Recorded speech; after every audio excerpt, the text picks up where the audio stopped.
প্রিয় ভিউয়ার্স, গতকালকে আমি জয় বাংলা নিয়ে সামান্যতম ইতিহাস আপনাদের সামনে উপস্থাপন করেছি। আজকে বাঙালি সম্পর্কে আহ, আমার বক্তব্যে কিছু তুলে ধরতে চাই।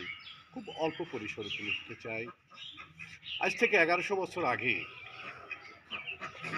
এই বাঙালি অস্তিত্ব খুঁজে পাওয়া যায়। 1100 বছর আগে আর্য, মঙ্গোলীয়, মধ্যযুগীয় সহ এই জাতিগোষ্ঠী মিলে একটি জাতি সৃষ্টি হয়।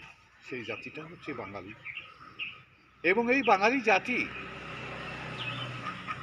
আমাদের এই ভূখণ্ডে তথা পশ্চিমবঙ্গ, উড়িষ্যা, বিহার, এইসব ভূখণ্ডে এই বাঙালি জাতির অস্তিত্ব লক্ষ্য করা যায়। আমাদের বাংলাদেশের বাঙালি যারা বাঙালি হিসাবে যারা পরিচিত, তাদের অস্তিত্ব লক্ষ্য করা যায় আজ থেকে 1100 বছর আগে।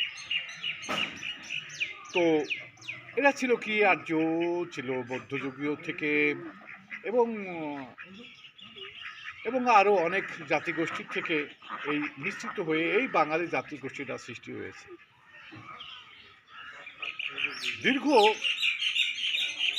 দিন ধরে এই বাঙালি জাতিটা লড়াই সংগ্রাম করেছে বাঁচার জন্য, তাদের অস্তিত্ব ঠিক রাখার জন্য, তাদের একটি নির্দিষ্ট ভূখণ্ডের জন্য।